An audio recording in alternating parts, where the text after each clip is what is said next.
是在床上伸个懒腰，竟把导员吓得当场失禁。仅7、8个校医手握起正机严阵以待，就连校长都为我跪地祈祷，只因我绑定了百病缠身系统，不但奖励我恶性肿瘤、白血病，还有急性心肌梗死等几百种疾病。而我在度过每个疾病的危险期后，就能获得对应疾病的绝对免疫效果，还可以获得各种超强的能力。火锅好吃吗？没看到我在调油碟吗？还没吃上呢，馋了就坐下一起吃。导员，您怎么来了？我要是再不来，谁知道你们下次会在宿舍里吃什么？都给我站起来！杨康这一声吼，其他3人全都条件反射地站了起来，唯独吴病坐着发呆。检测到符合条件的宿主正在绑定系统。来了，终于把系统给等来了。上一世因为工作太努力，深夜加班猝死，这一世哥也有挂了。系统绑定成功，恭喜宿主成功绑定百病缠身系统。本系统为宿主精心挑选了骨折、恶性肿瘤、白血病、心脏病等几百种疾病。宿主现在可选择一款疾病进行体验。不是，系统，你确定你没搞错？别人重生系统都送钱送功法，你给我送个百病缠身。检测到宿主并未做出回复，系统将自动为宿主进行选择。恭喜宿主成功获得急性心肌梗死。当心率超过130，将100%触发急性心肌梗死。我操！这狗系统玩真的，别人的系统都是各种外挂，怎么到我这就各种得病啊？检测到宿主不满值较高，特赠送新手大礼包1份。恭喜宿主获得天赋技能灭世死亡。恭喜宿主获得天赋技能破茧重生。恭喜宿主获得天赋技能意志如铁。还好这次新手大礼包送的不是疾病。灭世死亡，根据宿主的声望值获得无敌时间，在无敌时间内，宿主始终处于濒死状态，但不会真正的死亡。当前声望值600，无敌时间600秒。灭世600秒的死亡，意思是600秒后自己还是会嘎？这有个屁用啊！等等，这600的声望值是哪里来的？来自杨康的愤怒，声望值+2；来自何冰冰的惊叹，声望值+2；来自刘勇的钦佩，声望值+2。原来只要能让别人对自己产生情绪波动，就能增加声望值。导员，这火锅底料是我特意从老家带来的，牛油锅底，香得很，你也坐下一起吃点。这个学生还挺狂，明知我是导员，不仅不害怕，反而还让我一起吃，胆子也太大了吧！这时我脑海里又传来一连串的提示音，奇怪，怎么这么多陌生人的声望值？吴病先是一愣，随后将目光投向摄像头。原来如此，通过镜头让陌生人对自己产生情绪波动，自己也能获得声望值。你还坐在那里干什么？给我站起来！导员，你说话小声点，我有心脏病。你们这一届新生所有的体检档案我都看过，谁有什么病我都记得清清楚楚，在我面前玩装病这一套，班门弄斧。此时我并没有听杨康在说什么，而是专心阅读自己的另外2个技能介绍。破茧重生，当宿主某一项疾病脱离危险期后，就会获得该疾病的永久免疫效果，并且加强相应器官的功能。这技能牛逼啊！也就是说，自己如果因为心脏病濒死，再被抢救回来，那不仅心脏病会被治好，而且还能拥有一颗更强大的心脏。可以，这狗系统终于给了个有用的技能啊！意志如铁，宿主可以凭借意志力获得额外的治疗效果，意志力越强，额外治疗效果也越强。灭世死亡的作用是让自己苟住，破茧重生是让自己变强，意志如铁则是让自己加速治疗，能更快的脱离危险期。如此一来，声望值和意志力这2个因素就显得至关重要了。其中最重要的就是声望值，声望值越高，自己无敌时间就越长，容错率也就越大，也就是越多的人关注自己，自己获得声望值的概率也就越大。你叫什么名字？吴病。吴病是吧？你们4个在寝室里违规使用电器，按照学校的规章制度，他们3个警告处分，而你目无师长，不知悔改。你今晚写3000字检讨交给我，如果不能让我满意，就打电话叫你家长来学校一趟。导员也是被气坏了，毕竟采访通知早就下达了，结果他们4个不仅被抓现行，这个叫吴病的还一点悔改的意思都没有。如果不着重处罚，他们农业大学的形象就全毁了。直播间里的网友们顿时幸灾乐祸起来。这哥们儿挺猛啊，面对导员不卑不亢，一点也不带怕的。你没看见导员都快被气疯了吗？这哥们儿接下来的大学4年恐怕要被特殊照顾了。刚一入学就得罪导员，真是个人才，哈哈哈。导员，你说话声音能不能小一点？我真的有心脏病。你小子还没完了是吧？导员伸出手指，在他的胸口上用力戳了3下。吴病，别以为装病就能不受处分，我们学校校风严谨，一切都按照规章制度来办事。你就算是今天真的倒下了，我也……杨康话还没说完，吴病突然紧紧抓着自己胸口的衣服，面露痛苦之色。下一秒，扑通一声栽倒在地，在场众人全部傻眼了。导员原本以为我是装的，可蹲下查看后却发现了不对劲，是真晕倒了，快打120。原只是让我写份检讨，却没想到直接给我吓出了心脏病。医生赶到后当场宣布我已经凉。校长听到我的死讯后，更是吓得差点原地飞升。爹，活爹，检讨我给你写，你可千万别嘎呀！校长，救护车来了！就吴斌现在这情况，送医院都是浪费时间，还不如直接拉殡仪馆去。校长话音刚落，我突然睁开了眼，所有人都被吓了一跳，校长更是被吓得腿一软，差点坐在地上。火锅好了没？吴斌同学，你活过来了。暂时没死，但也不算活过来了。我感觉心脏还是很痛。吴斌话音刚落，校医马上上前，将一桶速效救心丸塞到他嘴里。吴病同学，坚持住，救护车马上就到。你是病人家属吗？我是校长。那行，你上车吧。只不过病人的家属也要赶紧通知，如果要做手续需要家属签字。还是让何小姐也跟车吧。好，我们全程跟拍。吴斌同学，我是校领导，你父母不在，我有责任陪在你身边。吴斌听了，立马捂住胸口，做出一副痛苦的表情。许文耀直接给下应激了，连忙闭上嘴。行了，何小姐你赶紧上去吧，我们跟着就行。宿主当前声望值72000，无敌时间20个小时。能在这么短的时间内收获这么多的声望值，全靠何冰冰的跟拍啊！接下来的日子里打死都不能和摄像头分开。我刚准备说两句整点直播效果，结果头一歪又晕了过去。这一晕把随车的医生给吓坏了。还好只是昏过去了。何小姐，你知道他是怎么变成这样的吗？他们4个在宿舍里吃火锅，违反了学校的规章制度，被杨导员训斥了一顿。我记得杨导员用手指在吴斌的胸口上重重的戳了3下，还让他写检讨。何冰冰此言一出，收看直播的一众校领导顿时汗流浃背。如果只是训话，应该也不至于诱发心脏病吧？杨导员训话的声音还挺大的，吴斌也提了很多次，说让杨导员的声音小点。这哥们儿真是个人才啊！被导员这么吼一下，直接就被吓死了。原来张飞长版拖吼死人是真的，我还以为是电视剧改编。改编不是乱编，细说不是胡说，生活往往比电视更具有戏剧性。导员也没想到嗓门大点能把人给吓死啊！这哪里是大学生，这简直就是活爹嘛！现在的大学生真是越来越脆弱了，一碰就倒，一下就嘎。这让我怎么写病情描述？因为导人嗓门大，所以给学生吓出了心脏病，这不扯淡吗？就在这时，我再次睁开了眼睛。吴斌同学，你现在的情况很危险，先别乱动。没事，医生，我就是调整一下枕头，你们聊你们的，不用管我。说完这话，我对着镜头比了个心，接着头一歪，又晕了过去。这哥们儿有点东西啊！什么？我感觉他有一种看诞生死的感觉。该不会是因为从小体弱多病，所以早就习惯了吧？他真的好坚强，他刚才还冲我们笑，他得多乐观才能忍着痛冲我们笑啊！吴斌呢？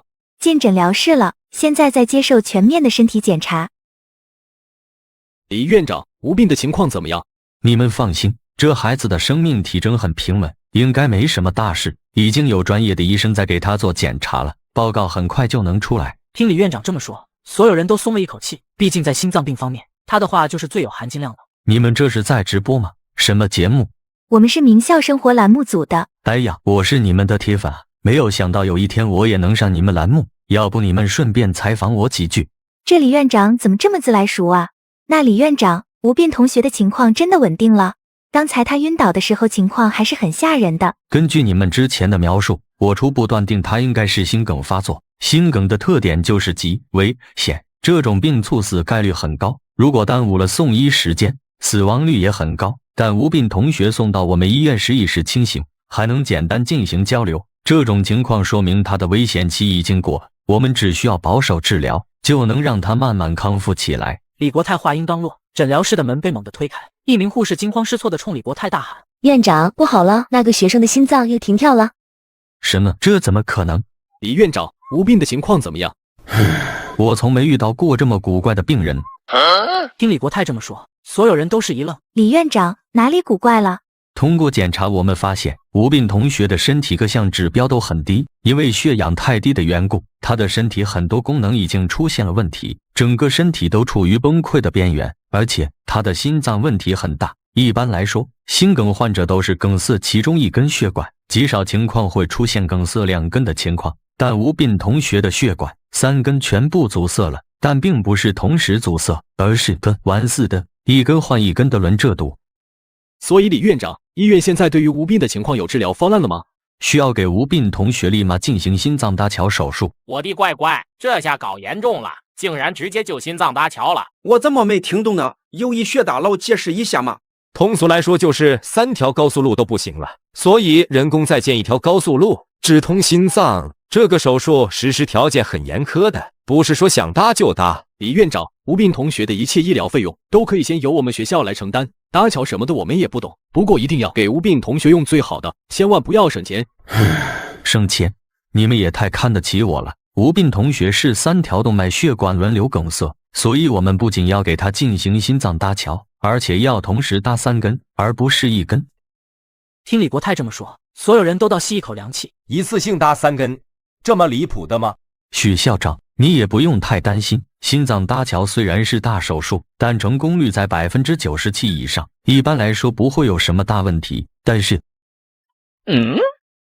吴斌此时的血氧饱和度太低了，只有70不到，他不能下手术台的概率很大。许文耀有些懵，脑子里已经成了一团浆糊。李院长，你刚才不是还说手术成功率有97%吗？怎么现在又下不了手术台了？搭桥手术成功率确实高，但吴斌这个身体状况，我担心他撑不到手术完成。就这么和你说吧，血氧饱和度70左右，人还能活1天左右；血氧饱和度40以下，基本就只有3个小时的命了。李国泰从护士手里拿过一份文件，如果确定现在做手术，那就需要有人在这上面签字。你们谁来？看着手术文件，所有人都沉默了。只要一签，就要对手术负全责。我签。李院长，麻烦你尽快给吴斌安排手术。院长，病人的血氧饱和度只有20了。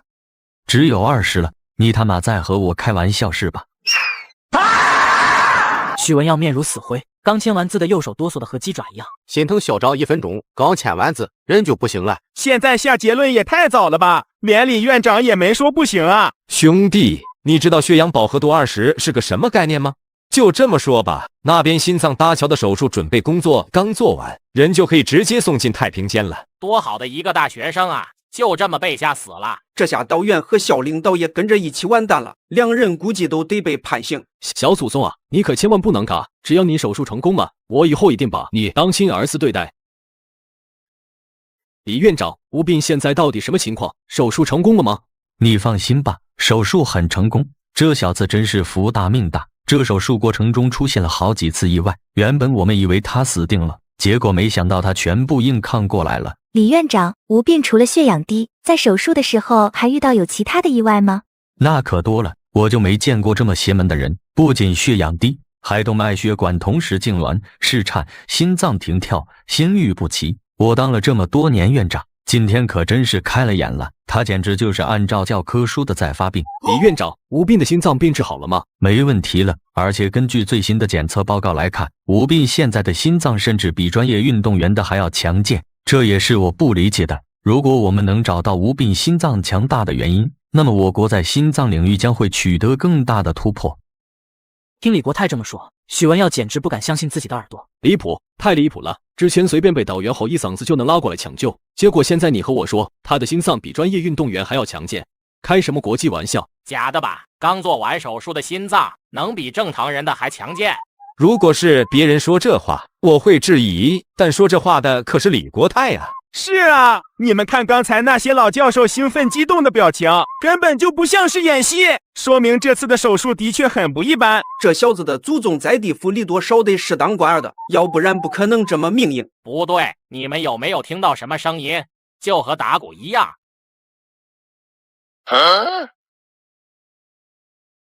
卧槽，帝王引擎！吴斌同学，你现在真的没有什么异样的感觉吗？谢谢贺小姐的关心，我现在确实好多了，心脏不痛了，感觉全身轻松。恭喜宿主已成功治愈一项疾病，获得100生命币，新的疾病已为您准备就绪，请选择。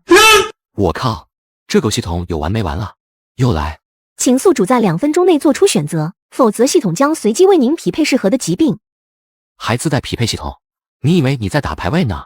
中毒、骨折、猝死，只有这3个选项啊！猝死已经体验过了，那种反复心肌梗塞的感觉，我暂时不想体验了。骨折听起来不错，但这玩意儿也痛得要命，干脆选中毒吧，最好来个烈性的毒，这样还没什么痛苦。宿主已做出选择，下一个疾病中毒。吴斌同学，你怎么了？我看你脸色不太好看。没事，想到了一些不开心的事情。吴斌话音刚落，许文耀带着一群校领导走了进来。吴斌同学，你现在感觉怎么样？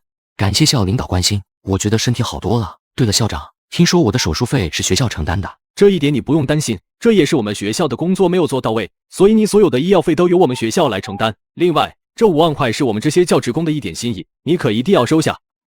这校长，你们这也太客气了吧？吴斌同学，你好好养病，学校的事情你不用担心，万事有我在，我会帮你处理好的。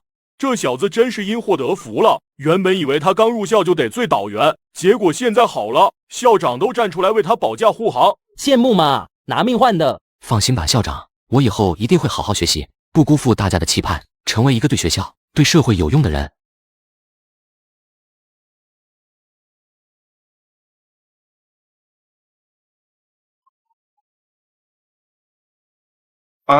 杨老师，你说话的声音可以稍微大一点。完了，给导员下出心理阴影了。毕竟差点进去踩缝纫机，换谁都害怕。我还以为我耳机坏了，这导员牛逼！这小子以后可以在学校里横行霸道了。有校长罩着不说，导员以后肯定也把他当活爹供着。导员，其实宿舍吃火锅这件事情，大学生嘛，想吃火锅改善一下生活是情有可原的。而且你能想到在宿舍里吃火锅，那说明你具有艰苦朴素的优良品格，宁愿自己煮，也不愿意花高价去外面吃，这一点我很欣赏。所以我决定，学校食堂以后新开一个窗口，烫火锅菜，以后你们想吃火锅就去食堂吃。至于处分，这次就算了，下不为例。好了，你安心静养，我们就先回学校了。我们俩加个微信，以后有什么事你直接微信找我就行。卧槽，越来越离谱了，校长竟然主动和他交换微信。原本以为只是特殊关照，现在好了，直达天庭。开玩笑，校长和他可是过命的交情，加个微信怎么了？很过分吗？吴同学，我来看你了。院长，你有话直说吧，我挺得住。别紧张，我不是来给你下病危通知书的，我来是想和你说，你的身体和其他人不太一样。老夫学了这么多年的中医，从来没有遇到过这么浑厚的脉象。完了，被发现了，我该不会被拉去切片研究吧？我从来没有遇到过像你这种体质的病人，明明各项指标都很糟糕，却始终徘徊在濒死的边缘，怎么也死不了。迄今为止，发生在你身上的一切都可以说是医学奇迹。你这样的病患，对于我们学医的人来说，就像秘密宝藏一样，很值得我们进行研究。你不要紧张，我们这里是正规医院，我这次来是想代表我们医院和你签订一份协议。你看看，我只需要定期到你们医院体检，就能获得研究奖金。是的，以后你在我们医院看病，费用也将自动减免80%。狗系统只会给我疾病和苦难，可从来不会给钱啊！万一以后因为没钱治病而死，那可就太搞笑了。而这协议上提到的费用减免80%，对于我来说无异于雪中送炭。院长，你确定你们不会把我切片吧？我倒是想，可是法律不允许啊！而且你现在有人全程24小时跟拍，还怕我害你不成？但我们加个微信，之后你来医院看病，提前和我说一声，我来给你安排。1个星期后，吴病出了院，再次回到了宿舍。儿子们，爸爸回来了，看我给你们带了什么好东西。这是啥？人参，而且我估计是野生的，刚在学校挖的。这种人参应该很贵吧？我记得我爸去年买这玩意儿送礼，一根就是好几万。主要还是看品种，如果是人工种植的西洋参，倒也不至于好几万，但如果是野山参，那这价格可就有点美丽了。哇哦，那你岂不是发财了？哪里，发点小财罢了。说罢，吴病便从抽屉里拿出一把小刀。你干嘛？这可是好几万的东西，你要吃？瞧你那点出息，挖到好东西了，自己当然要第一个享用。卧槽，快打120！你们在干什么呢？导演，吴病在草丛里挖出一个野山参，我们正泡茶喝呢，你也来尝尝。哦，吴病同学，你运气可以啊，在学校草丛里还能控到人参。一般般啦，一般般。杨导员，我们农业大学的草丛里真的能挖到人参吗？农业大学嘛，我们的专业多多少少都和一作物的培育、嫁接相关。有些学生为了偷懒，就会把自己的一些课题种在草丛里，偷偷去观察记录。不过以前也就顶多在草丛里挖出点蔬菜水果之类的，这次能够挖出人参，确实有点奇怪。吴病，你怎么衣服都不脱就睡了？快起来，至少也要把鞋给脱了吧。年轻就是好，倒头就睡。杨康说着举起水杯准备喝一口，却突然看见了放在桌子上的东西。薛贵，这东西你们从哪里弄到的？这就是吴病挖到的野山参啊！这个吴病也真是的，这么贵重的东西，泡完水了也不知道收拾一下，万一被别人拿走了怎么办？杨康哆哆嗦嗦地看着自己手里的水杯，又看向桌上的另一个空水杯，眼神愈发惊恐。你是说那个水杯里泡着的就是这玩意儿？是呀，吴病怕浪费，连水带须一起吃了。120吗？我们学校有人中毒。杨康，这到底是怎么回事？许文耀感觉自己快要疯了，这才安分几天，怎么又出事了？吴斌在回宿舍的路上钻进草丛里挖了个东西出来，他以为是人参，就带回去泡水喝了。这不是商露吗？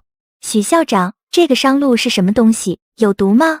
这么和你说吧，神农尝百草，尝的最后一个就是这玩意儿。不愧是我吴哥，直接挑战地狱难度。我刚才去查了一下，说商露是剧毒，超过7克就会给人带来致命伤害。刚才吴斌吞的那根须应该超标了吧？那肯定超了啊！他是先泡水再吃，属于是完全释放毒性，又彻底吸收了。难怪导员的这么难看，这和直接喝敌敌畏有什么区别？照你们这样说，吴哥岂不是凉了？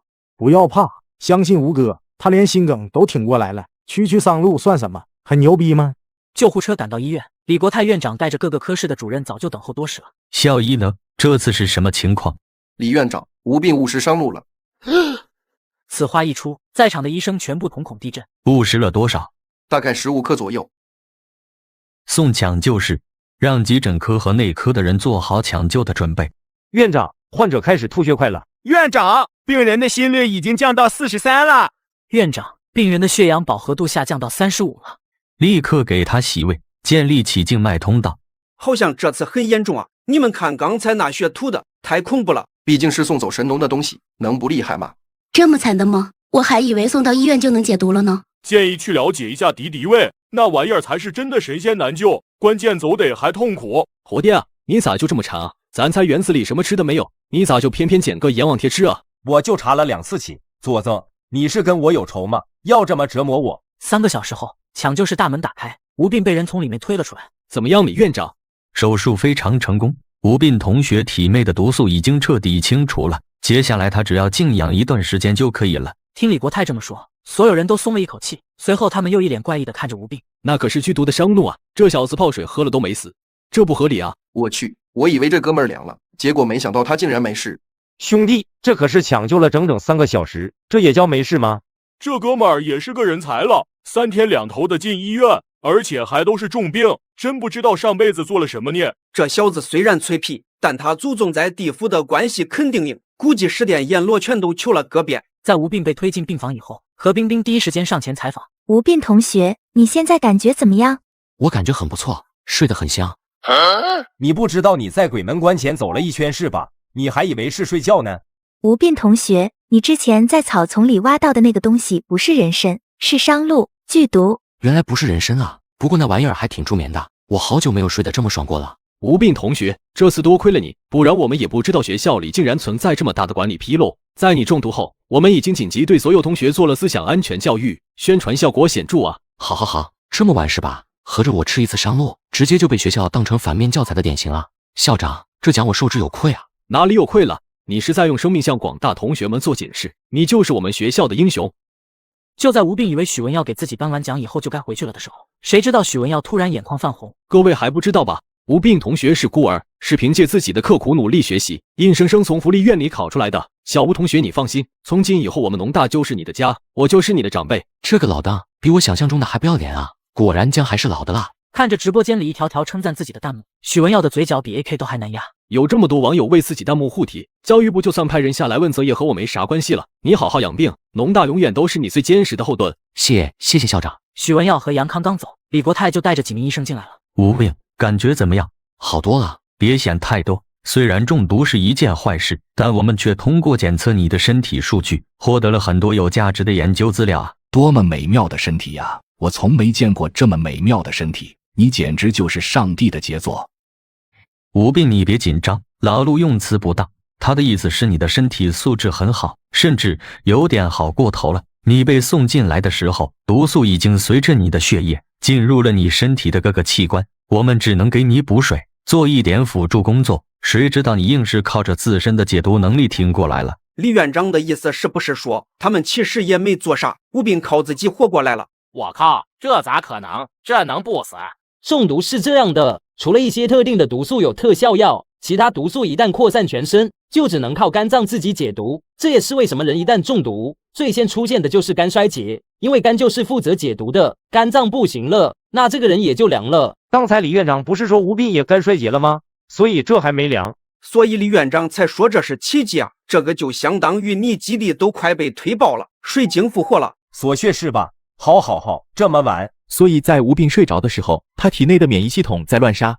李院长，你来找我不会是要拉我去解剖吧？你别误会，找你是因为我们想获得你在住院期间的监测数据，还要给你做点检查，这毕竟涉及到你个人隐私，所以需要你和我们合作。如果你同意，我们这边会支付10万块的医疗研究资金，立马就能到账。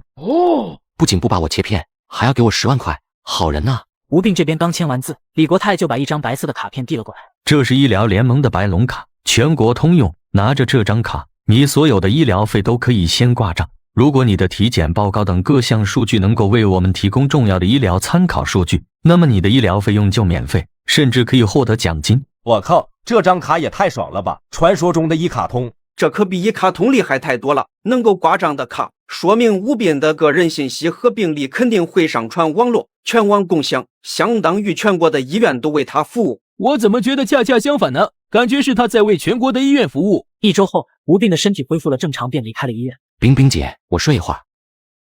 恭喜宿主已成功治愈一项疾病，获得100生命币。新的疾病已为您准备就绪，请选择。请宿主在10分钟内做出选择，否则系统将随机为您匹配适合的疾病。怎么就只剩下2分钟让我选了？这个狗系统检测到自己已经痊愈了是吧？骨折、死、重度残疾，我中过毒了，所以中毒选项没了，被替换成了重度残疾，其他2个却没有任何变化。也就是说，必须要体验了一种疾病后，才能刷新其他类型的疾病，这也太不人性化了吧！生命商城已解锁，宿主可试用生命币兑换物品，对吗？自己总不能白白受苦，总得给点奖励吧。乖乖，这商场里啥都有啊，但我只有200金币，这就很尴尬。现在只能买一些便宜货。治愈药剂使用后，在接下来的1个小时内接受的治疗效果提升10倍，兑换价格50生命币。有了这个药剂，就相当于缩短了自己的治疗时间，能够让自己更快出院。这么看来，这药剂还是挺实用的。先兑换1支。恭喜你，治愈药剂兑换成功，已放置到你的背包中。确认治愈药剂兑换成功后，吴病重新看向那3个选项，最后选择了重度残疾。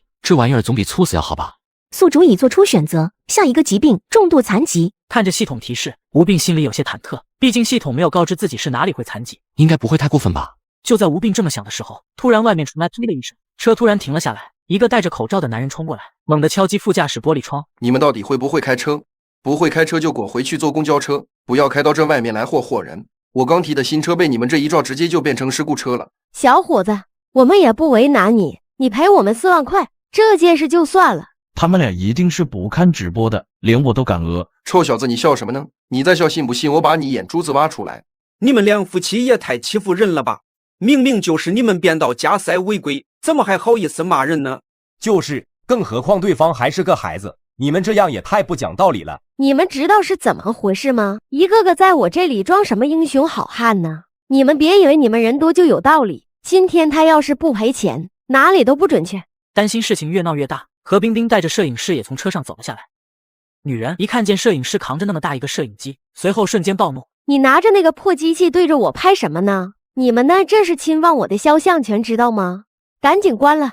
这位女士，请你先别激动，我们是魔都电视台的，我们本来就在做直播。我管你是什么电视台的，你现在拍我就是侵犯我的肖像权了，你立马给我关了。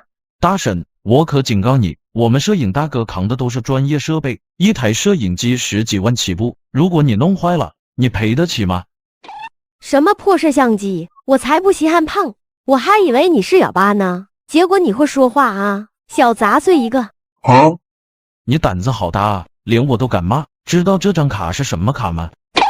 我超好熟悉的桥段，这小孩该不会是什么首富之子吧？这可是李国泰李院长亲自给我的医疗卡，有了这张卡，我在全国看病都可以先挂账，而且可以享受最优先治疗的服务。你是从哪个医院里跑出来的神经病吧？信不信老娘打死你？还有这好事，来大婶，不要客气，有种你就动我一下试试。吴病把脸往前一伸，2夫妻脸都气青了。教了这么久，原来也只是样子货啊！我还以为你们真的敢动我。你什么你？有本事就来动我，没本事就闭嘴，别在这里丢人现眼。小子，你别以为我不敢动你，打了你我们最多也就是花点钱，钱我们有的是，不差钱，你能听明白吗？你别光说啊，有种你动手啊，不敢动手你光说有什么用？你觉得我会怕你嘴炮吗？老公，给他一点教训，钱我来出，出了事我都认。听到自己老婆都这么说了，男人伸出手，一巴掌朝着吴斌的头拍去。谁知道就这么轻轻一推，吴斌整个人就不受控制的朝着地上摔了下去，头直接磕到了路边的马路牙上，鲜血从吴斌的眼睛溅出。我说这小子怎么这么虚？我都没用力，他该不会想要讹钱吧？臭小子，别以为我不知道你就是想讹钱，没用的。现在医学这么发达，你到底有没有伤一检查就出来了，你装能有什么用？报警，赶紧报警！我只不过是轻轻拍了一下他的头，不至于这么夸张吧？老公，要不我们先走吧？不行，你们不能走。对，你们把人给打成这样，还想一走了之吗？不准走！就在这时，帽子叔叔赶到了。怎么回事？谁报的警？是我报的警，我的车和他们撞上了。交通事故？那你们找交警啊，叫我们过来干嘛？警官，本来确实是一个简单的交通事故，但这个男的冲下来就砸我们的车，很吓人，而且他刚才还动手打人了。帽子叔叔看向躺在地上的吴斌，脸色顿时大变。卧槽，这么严重？他是你打的？不，我只是轻轻地拍了他一下，我也不知道他怎么就这样了。我怀疑他在碰瓷，他肯定是想讹钱。碰瓷碰成这样，拿命碰瓷是吧？你们俩跟我们走一趟吧，回去把事情调查清楚。夫妻俩还想解释，2名年轻的警察上来，直接就带他们上警车了。师傅，他怎么办？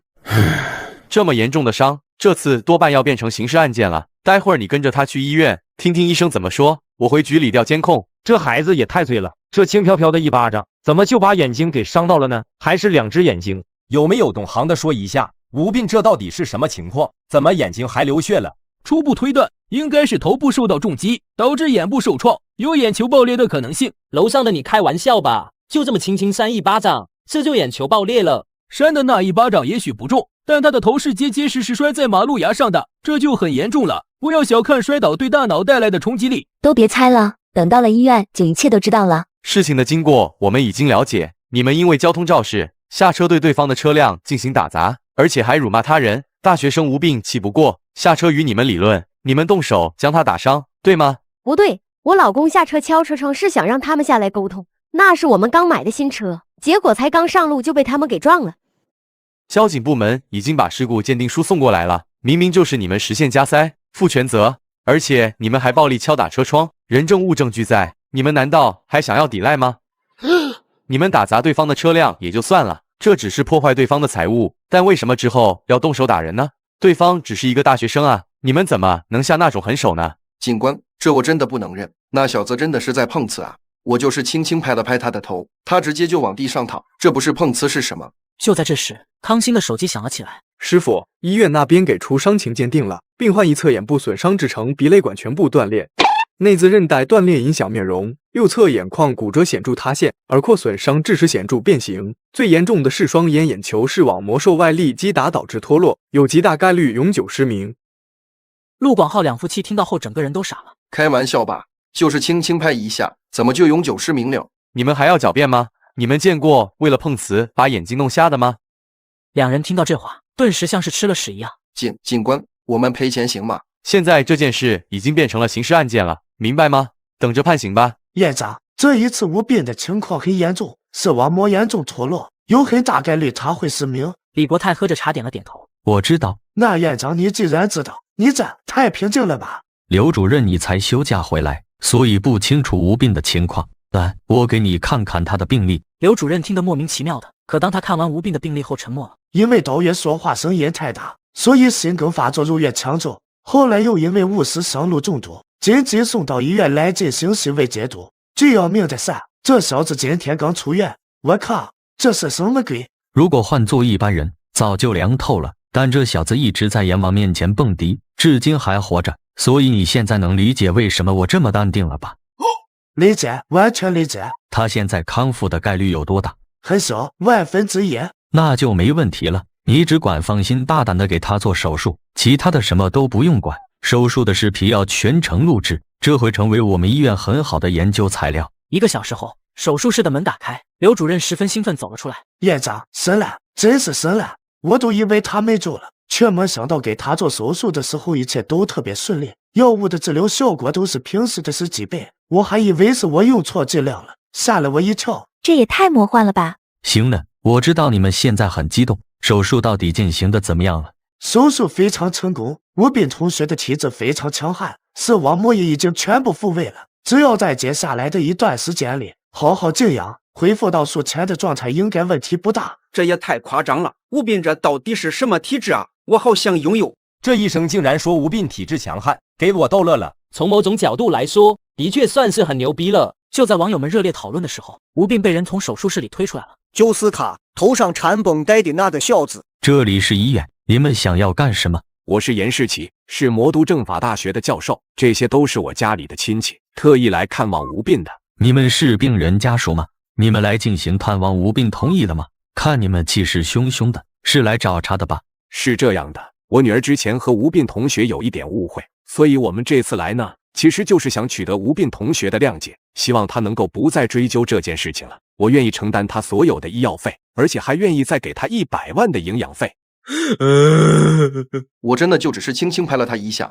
你当我们是傻叉吗？轻轻拍一下能把人拍得十级伤残，眼睛都瞎了。看来不请你吃一顿电棍炒肉，你是不会老实的。吴斌同学，只要你愿意出具谅解书，不起诉我女儿，我愿意承担你所有的医药费，而且还愿意再给你100万的营养费。这老教授看我是大学生，以为我好欺负啊！100万就想让他女儿和女婿两人少吃10年的铁饭碗，想得倒挺美。这位教授，你女儿和女婿对我这个大学生下手都这么重，万一以后他们要是遇到了其他老人、小孩儿，说不定会做出什么更过分的事情来。所以我不愿意谅解他们，我想让他们受到法律应有的惩罚。见吴斌这么不识抬举，严世奇在心里破口大骂起：你自己的身体素质怎么样？自己心里没点数吗？就算是老人和小孩也不会一碰就碎吧。我在来之前就已经看过监控视频了，通过视频来看，我女婿陆广浩根本就没有殴打你，只是轻轻拍了一下你。如果你要和我们打官司，法官也不一定会认为这就是我们的责任。年轻人要懂得见好就收，不要因为一时赌气就失去了本来可以拿到的东西。我今天来见你，既是我的诚意，也是我想给你的最后一次机会。如果你不答应，我保证你之后1毛钱也别想从我这里拿到。这老邓谁呀？说话这么嚣张，他真以为魔都法院是他开的了？在魔都，我只赴南山壁上课。至于这个姓严的是谁，他算哪根葱？你们别看不起他，他说的很多话其实是对的。吴斌只是一个学生，如果这老邓铁了心的要和吴斌打官司拖时间，没有个1-2年，这官司还真打不完。真恶心啊！对付大学生用这样的手段，打不过官司就靠拖延时间是吧？太龌龊了。见吴斌不说话，严世奇还以为他是被自己的一番话给吓到了。再怎么样也只是个学生而已，和我斗还是嫩了点。亏你还是大学教授，100万就想买到公平与正义，你这么多年的书都读到狗肚子身上去了吗？你敢骂我？我骂你又怎么了？那你可以去搞我诽谤侮辱你啊！我有的是时间，可以慢慢和你打官司。严世奇被吴斌给噎得说不出话来。我不会要你这100万，我会让你的女儿和女婿都付出代价。我就算穷，也要捍卫公平与正义。好小子，有骨气。吴斌是我们医院的重点看护病人，现在要回病房休息了。我不管你是哪个大学的教授，立马带着你的人离开，否则我就叫保安了。说话间，医院的10几名保安已经走了过来。不是说大学生为了赚钱连刷盘子这种兼职都愿意做吗？这小子什么情况？100万都不心动？知道不能再继续待下去，严世奇脸一沉，带着他们的人离开了。而吴斌的一番话很快就冲上了热搜，成了全网热点。恭喜宿主已成功治愈一项疾病，获得100生命币，新的疾病已为您准备就绪，请选择。这狗系统真是越来越过分了，我这都还没有出院，就直接给自己安排上了。吴斌看向系统给出的选项，果然和我猜测的一样，骨折和猝死没有变，重度残疾直接替换成了肠胃疾病。肠胃疾病啊，感觉有点痛吧？猝死看似很危险，但实际上好像没什么痛苦。好久没有猝死了，这次还是选猝死吧。吴斌随口这么一说，结果耳边传来了许文耀的声音：吴斌同学，你刚才说什么？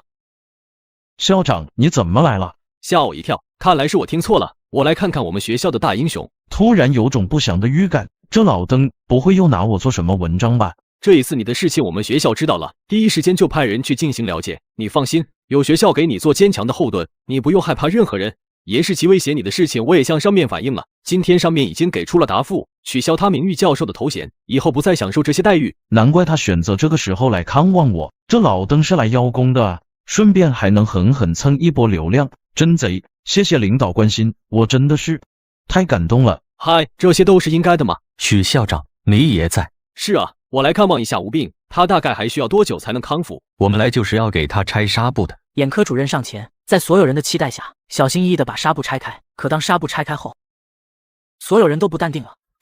这眼睛怎么感觉变大了？你们做手术的时候还顺便给他整了个容？没有啊，我们一切都是按照正规手术流程来的。这我也不知道是怎么回事啊。不错，小刘，没想到你还有这种技术。以后我们医院要是有需要整容的病人，就交给你了。啊，你放心吧，不会让你白出力，院里到时候会给你补贴的。怎么迷迷糊糊的，自己就多了一笔外快？吴病同学，你现在觉得你的眼睛怎么样？我觉得我的眼睛很不错，连我的近视都被治好了。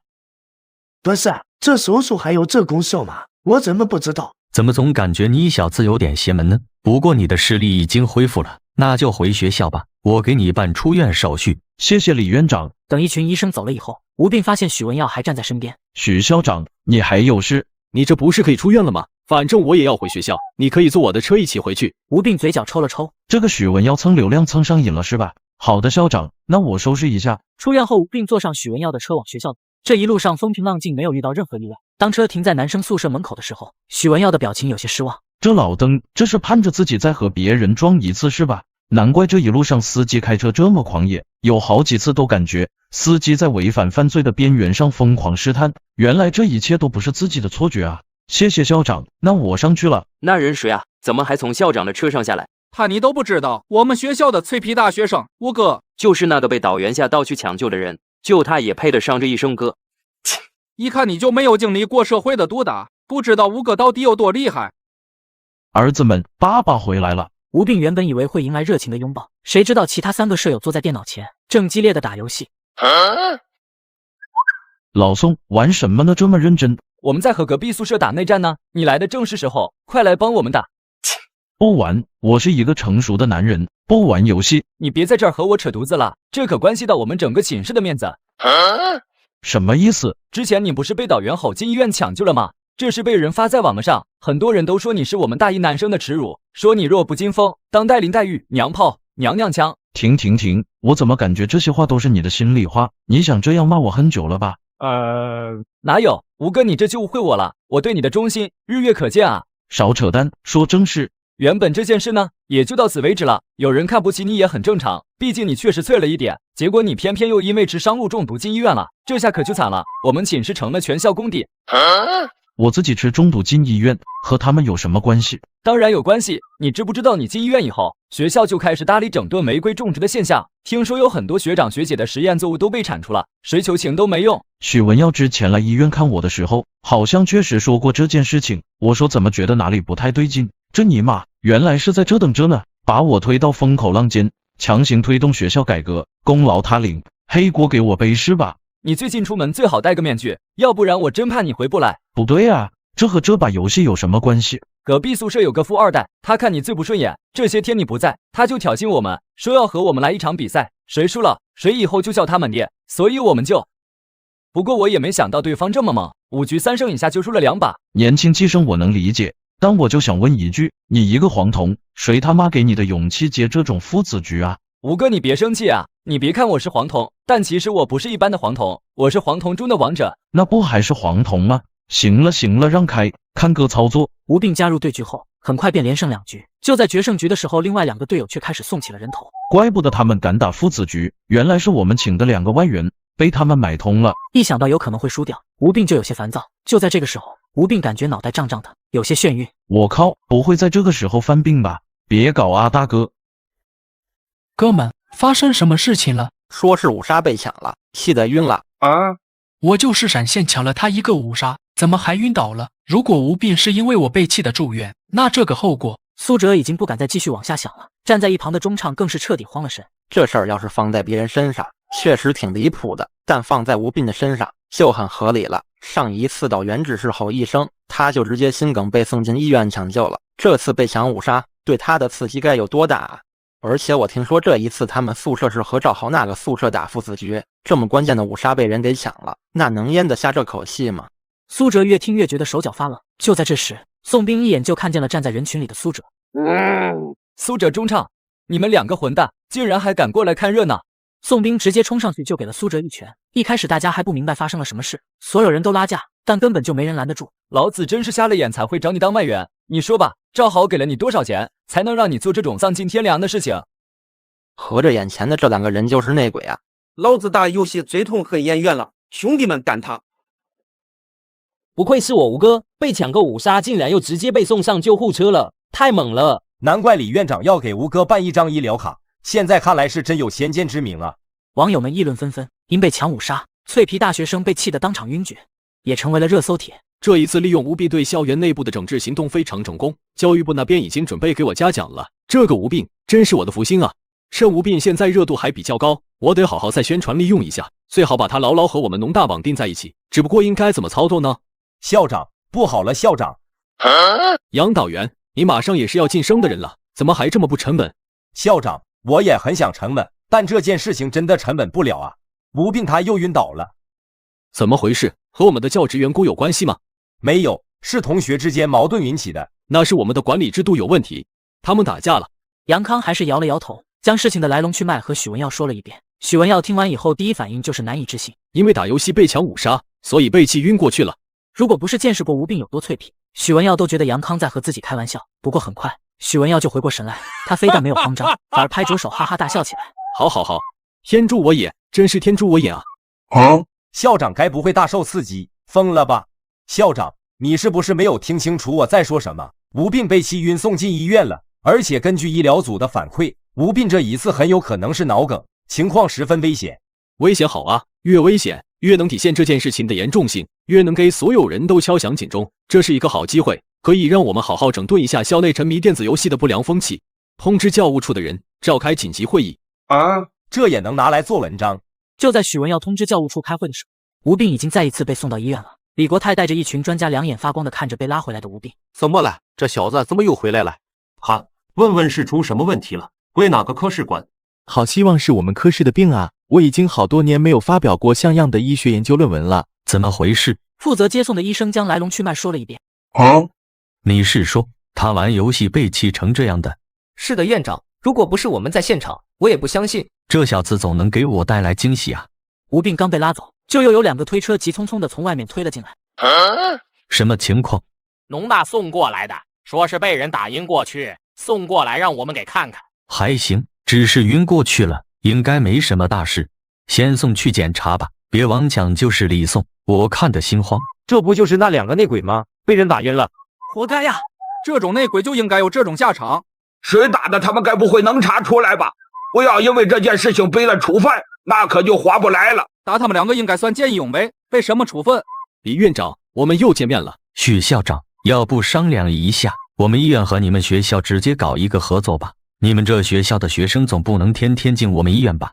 不就吴斌一个人进的比较频繁吗？再说了，李院长你不是挺高兴的？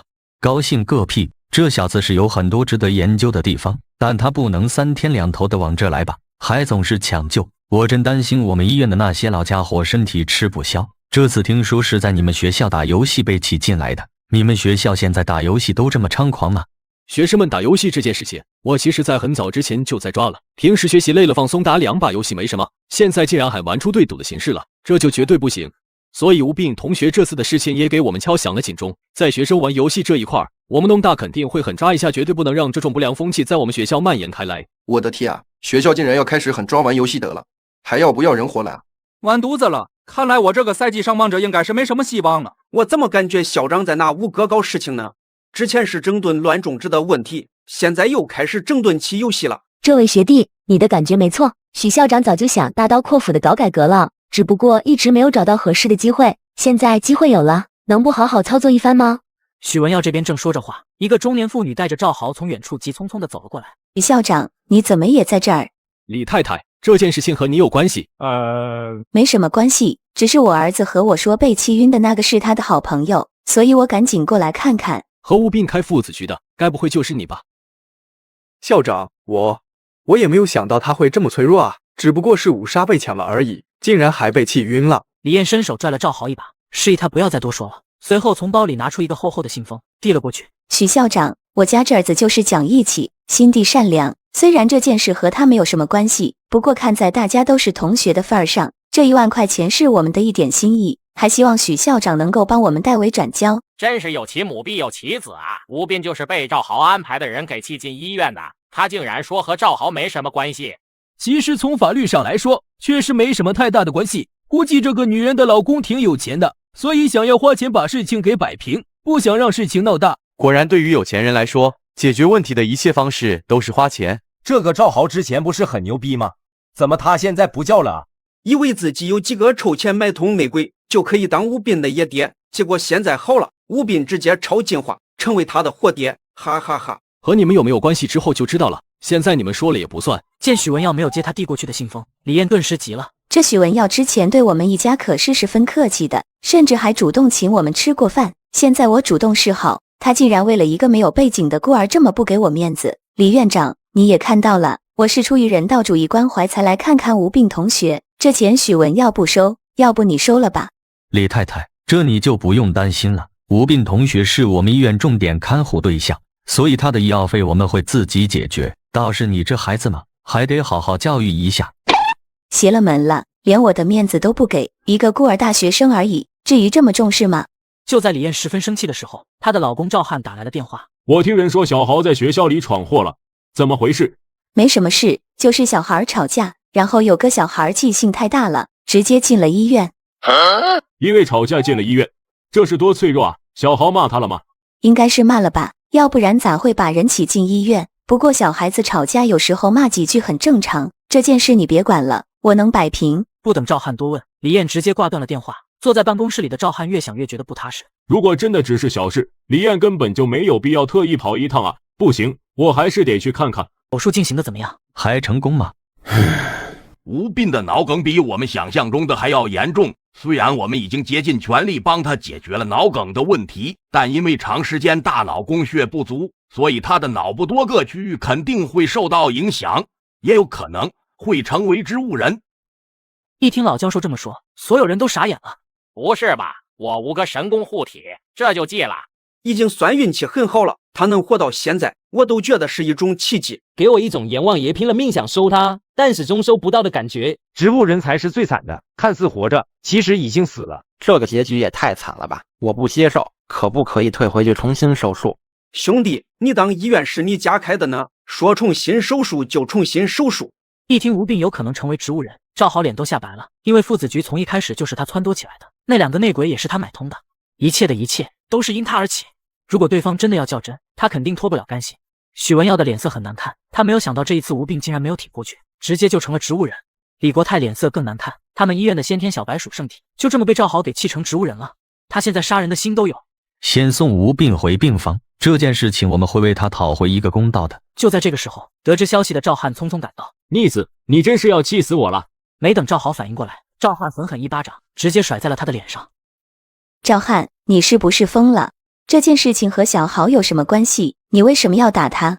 我们公司的官方旗舰店都被骂崩溃了，你还说和他没有关系？你赶紧给我让开，否则我连你一起打！听赵汉这么一解释，李艳才意识到事情的严重性。你知不知道口碑对于我们公司来说有多重要？现在被你这么一弄，我们公司要亏损多少钱，你知道吗？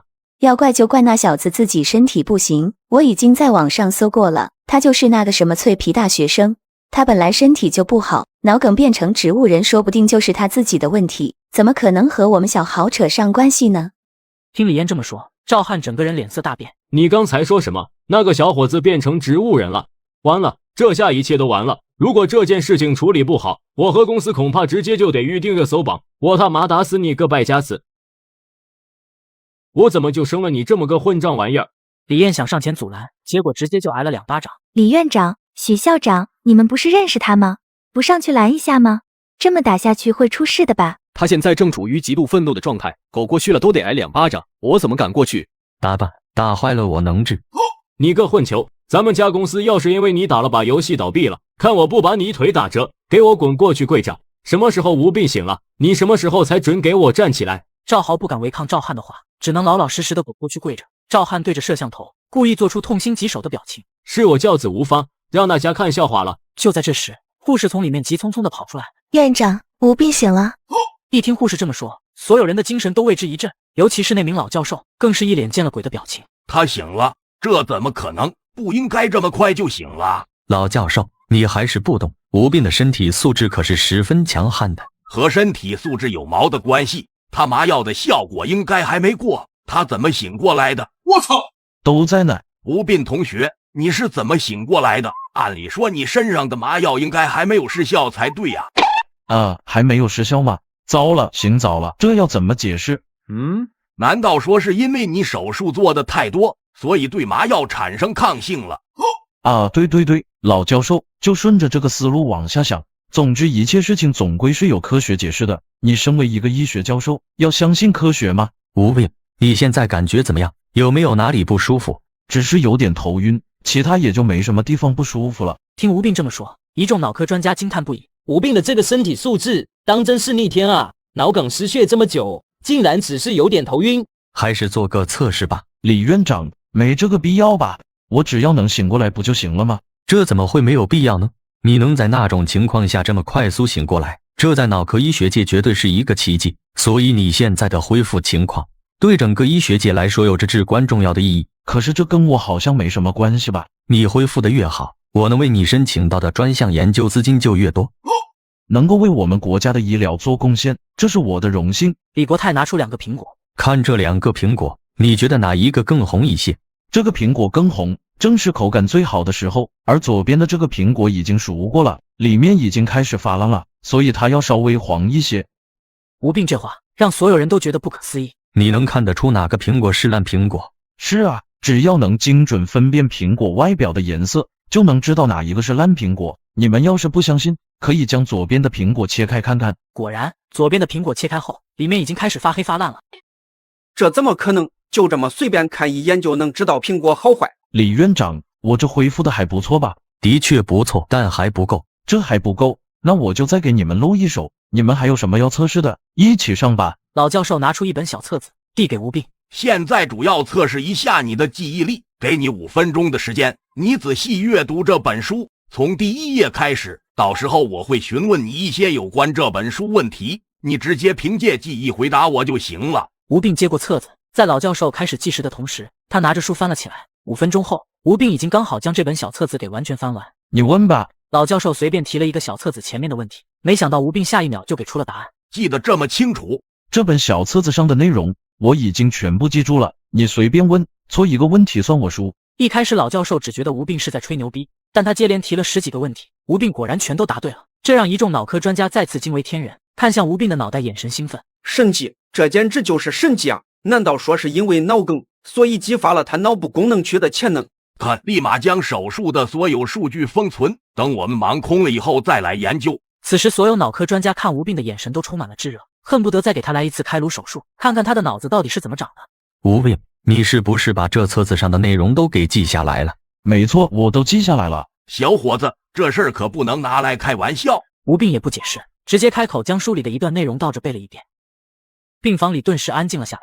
不愧是我吴哥啊，得个脑梗不仅没有变成植物人，而且还变成最强大脑了。这能力也太牛逼了！我要是能有这个记忆力，考试不就和开卷考试一样吗？古人说倒背如流，以前我不相信，现在我信了，这是真的倒背如流啊！逆天，太逆天了！我真想知道以后还有什么疾病能杀死我吴哥。此时，在场所有人看吴病的眼神都有了微妙的变化。不好，如果吴病真的过目不忘了，那他以后还会留在农大吗？不行，绝对不能让吴病离开农大，看来的下血本了。不仅许文耀这么想，站在一旁的李国泰也这么想。之前自己递交上去的2份报告已经引起高层的注意了，如果想要从他的身上得到最新的医疗成果，那就绝对不能让他被别的医院给挖走。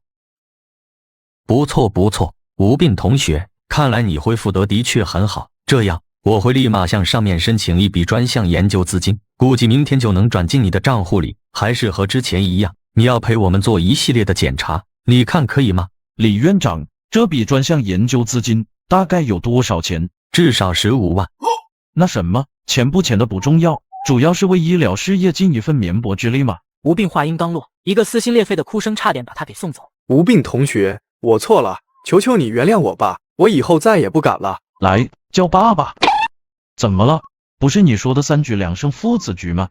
现在我们宿舍赢了，你不会还想赖账吧？赶紧叫，除了我还有3个爸爸在宿舍里等着你回去呢。你个小杂碎胡说八道什么呢？你再乱说话，信不信老娘我撕烂你的嘴？孤儿一个，你有什么实力可豪的？李艳话一出口，站在一旁的赵汉顿时脸都吓白了。住口！小孩子不懂事，难道你也不懂事吗？出去，不要再说了。李艳根本不听劝，指着吴斌的鼻子一通乱骂。吴斌冷笑一声，随后当着所有人的面，脖子一歪，舌头一吐，翻白眼晕过去了。我操！吴斌同学，你没事吧？氧气面罩，把那个女人赶出去，别让她再刺激吴斌了。突如其来的变故把所有人都吓了一跳。我就随便骂了2句，他怎么还晕过去了呢？老公，他应该没什么事吧？你骂痛快了？还没有。还没有是吧？那行，你接着骂，我让律师准备好离婚协议书，待会儿我们就签离婚协议。一听赵汉这么说，李艳顿时急了。为什么啊，老公？没必要吧？他就是一个外人，我骂他2句都不行了吗？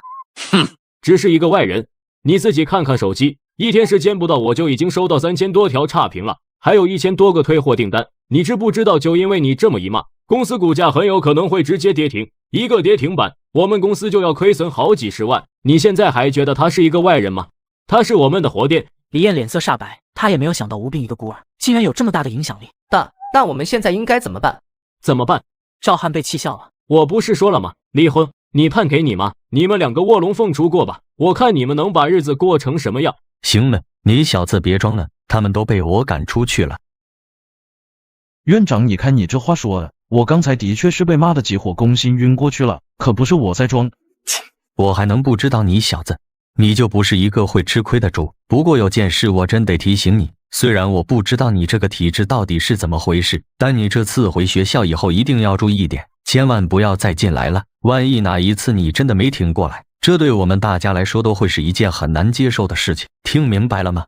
听李国泰这么说，吴斌心里十分感动，因为他能够感觉到李国泰是发自真心的说这一番话。放心吧，院长，下次我进来的时候尽量动静小点啊！你小子还真把医院当家了是吧？还想着下次进来？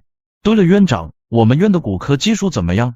我们医院的骨科技术还是不错，但不是最顶尖的，最顶尖的是2医院，他们专攻骨科。你问这个干嘛？没啥，就了解一下。我那张医疗卡能在2医院用吗？你小子很不对劲，你到底想问什么？直说。院长，要是我在学校里一不小心弄骨折了，能优先送我去2医院吗？我没别的意思啊，我只是想着作为一名病人，那生病了肯定要选择接受最好的治疗嘛，是不是这个道理？李国泰被吴斌给气笑了。你这都什么乱七八糟的？你怎么知道你会骨折？李国泰话说到一半，不往下说了，因为就吴斌这个身体素质，好像骨折也不是一件很离谱的事情。你那张医疗卡是全国通用的，所以2医院也是可以用的。虽然你和我们医院签了合同，但也不需要所有的病都在我们医院看，因为只要签订了合同，你的所有病历数据之类的，我们医院就都有权调用。吴斌哦了一声，倒也没有强求。我这也算是未雨绸缪了，毕竟下一个疾病选了骨折。行了，别多想，好好静养吧。李国泰让吴斌好好休息，便离开了病房。已经确定了下一个疾病是骨折，那就买点和骨折有关的商品吧。吴斌打开系统商店往下翻了翻，一个商品引起了他的注意。连锁反应，使用后接下来的1个小时内，发病效果扩散至全身，兑换价格100生命币。卧槽，还有这么逆天的技能！意思是我一个地方生病了还不够，我还要每个地方都遭一次。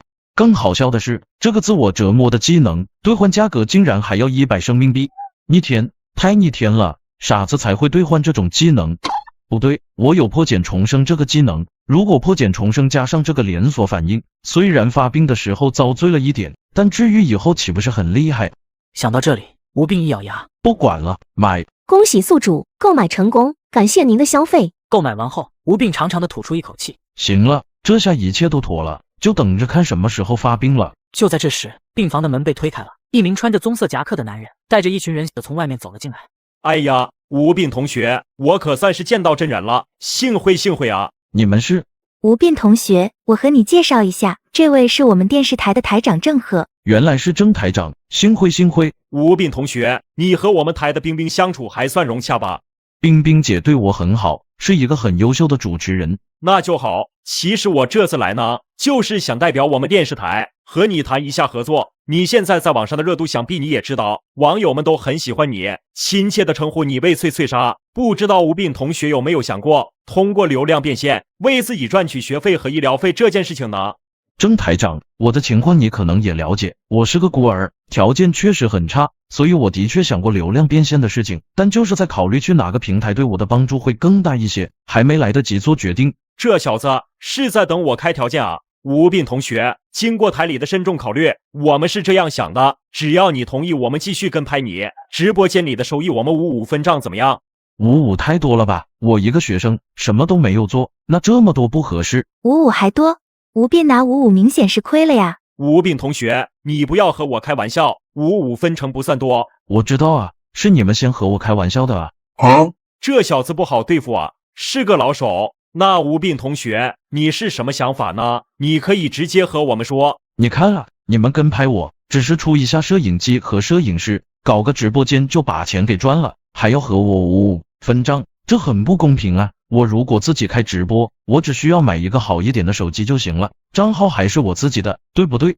郑赫顿时汗如雨下。话不能这么说，吴斌同学，我们的摄影师和摄影设备都是专业的。我就是做个日常生活直播，要这么专业干嘛？再说了，如果我真的要专业，抖音、快手也能做到吗？这下郑赫无话可说了。如果吴斌铁了心要把他们给换掉，那却是谁都可以替代他们。你再看我这里，我每次生病都是十分危险的疾病，每一次都相当于在鬼门关前走了一，我这是拿命在赚钱啊！可以毫不夸张的说，这些都是我的血汗钱，我赚的血汗钱，你们要和我55平分，难道你们不觉得很过分吗？那吴斌同学，你直接提要求吧，你说你想要怎么分？我只有2个要求，第一，直播间的收益28分，我拿80%。第二，你们至少要和我签订5年的直播合同，不管我以后人气有没有下降，你们都要跟拍我，并且每个月给我2万块的底薪。一听吴斌这么说，郑赫脸都绿了。吴斌同学，这件事情我需要向上面请示一下。你不就是电视台的台长吗？这还需要请示？我们电视台也不是我一个人说了算，你等我一会儿，我们开个小会。郑赫走出病房，和一群电视台的领导们开了个小会。很快他们发现，如果答应了吴斌的要求，在保持热度不掉的情况下，他们电视台还是有赚的，只不过赚的并不多。这小子是早就计算过了。郑赫气得牙根痒。怎么办，台长？这个要求我们要答应吗？我觉得不能答应，他这种情况本来就不可能经常发生。他要求签5年的合同，他能生病生5年吗？就在郑赫犹豫的时候，从远处传来一个熟悉的声音：“哟，这不是老郑吗？你们这么多人站在门口干什么呢？”郑赫转头一看，发现说话的不是别人，正是抖音总监尹世泽。这不是老郑吗？你们这么多人站在门口干什么呢？你怎么来了？来看看脆皮大学生，我们老板觉得他挺有意思的，让我们来探望一下。听到这话，郑赫顿时就在心里骂娘了。你们那是觉得人家有意思吗？你们那是想要过来签约是吧？郑赫下定了决心，重新走进病房。尹世泽也想跟进去，却被其他人给拦住了。尹总监，吴斌同学现在需要休息，可不能打扰。是啊，尹总监，你来的不巧，现在不是探望的时间。尹世泽先是一愣，随后怒了：“放屁！老郑不是刚进去了吗？我懂了，你们电视台也想要签吴斌是吧？卑鄙无耻啊！竟然用这种手段，老郑我看不起你。”吴斌同学，你刚才提的要求我们同意了，马上签合同。5分钟后，郑赫拿着合同走出病房，看见尹世泽，心情大好。老尹，你看你，不赶巧，吴斌同学睡了，难得我们见一面，走，我请你吃饭。吃个屁！老郑你就损吧，你就算签了，他也斗不过我们的。从医院离开后，尹世泽回到抖音总部，将这件事情汇报给了大老板听。老板，吴斌已经被电视台的人给签下了，估计接下来他们就会主推吴斌，到时候可能会对我们造成不利的影响。签就签了吧，反正那个大学生也不可能天天都得病，相信这个热度只是一时的。趁着现在大家的注意力都在大学生身上，我们也可以开始宣传一批我们自己的新人主播了。尹世泽连忙把早就准备好的名单递了过去。大老板，这是我们这个月要力捧的3个新人主播，他们分别是舞蹈区的贝贝、跳社会摇的于将军，还有运动健将耿浩。这段时间他们的直播数据都还不错，尤其是跳社会摇的于将军，粉丝蹭蹭往上涨，好像现在的年轻人就喜欢这种土俗的感觉。行，这个月就先捧他们吧，多给一点资源，看看能不能和那个脆皮大学生拼一拼。几天后，吴斌出了院便回到了学校。报告，老师魏红一看见吴斌，顿时吓坏了。吴斌，你出院了？是啊，我今天刚出院，来上课。魏红心里慌得不行。你既然生病了，就在宿舍里多待几天吗？没必要刚出院就来上课啊。谢谢老师关心，但我是大学生，还是得以学习为主。唉，那行，你进吧，小心点。魏红一脸紧张地看着吴斌，简直比看自家小孩走路都还担心。老吴，你看你现在多牛逼，连老师都怕你。你以为我想这样啊？没办法，天生体弱多病。你知不知道校长给你申请了一个保研资格？这我还真不知道，你们哪里得到的消息？大家都在这么说啊。好像是校长在开会的时候说的，说你是个人才，一定要留在农大，不仅是保研资格，还给你安排了最好的导师，还让你可以随便选课题。兄弟，你这发达了啊！没想到许文耀为了留下我，竟然这么下血本，看来之前是误会他了。赵豪呢？怎么没有看见他？你找他干嘛？你和他不是有仇吗？我像是那种小肚鸡肠的人吗？我找他主要还是想听他叫我一声爸爸，上次没听到，有点亏。他转学了啊？这就转学了？不至于吧，一声爸爸而已。何止是一声爸爸的问题？你还记得之前赵豪的妈指着你鼻子骂吗？网友们看不过去，直接就去旗舰店恶意差评，买了东西又退货。现在赵豪他亲爸公司已经亏损100来万了，你现在就是他们的活店，赵豪只能转学了。我操，网友牛逼！一节课的时间很快就过去了，下课铃声刚一响起，魏红就急匆匆地离开了教室，生怕自己走得慢了，吴斌有个什么3长2短的，他要负责。他就是吴斌吧？我们学校的那个脆皮大学生，听说校长为他争取了一个保研名额，这才大一刚入学就已经保研了，这也太爽了！爽什么啊？那是人家用命换来的，我反正是一点也不羡慕。都少说2句，离他远点吧。你们没听说连赵豪都被他逼转学了吗？这种逼二代我们惹不起的。还有没有天理了？你怎么连打饭都有特权？没办法，我需要长身体。他们是干什么的啊？感觉不像是学生呢。我们农大的超级女孩儿，没听说过吧？超级女生我倒是听过，超级女孩儿是个什么鬼？就是几个富二代女孩儿组建起来的团体，说是准备以后进军娱乐圈，歌舞什么的都很一般，但长得都挺好看的。天啊，你难道就是吴斌吴同学吗？我能和你合个影吗？真的耶，真的是吴斌同学。吴斌同学，你是我的偶像，我也想和你合个影。一时间莺莺燕燕围绕在吴斌的身边，看得其他男生眼珠子都红了。不好意思，几位学姐，我现在只想好好吃饭，如果要合影的话，能等我吃完饭以后再说吗？吴斌这话一出，几个女孩脸上的笑容顿时僵住了。他当了这么多年的校园风云人物，还是第一次被人嫌弃了。学姐，这是我在学校食堂吃的第1顿饭，你们能不过来影响我的食欲吗？你看你这一袋都飘进我的餐盘里了，这让我很难下咽啊！不愧是我吴哥，当真是坐怀不乱啊，牛逼！乱花渐欲迷人眼，吴哥却只想吃口饭。这些女生呢，其实就想蹭我吴哥的热度罢了。既然学弟想要吃饭，那我们就不打扰了。学弟，你好好享用吧。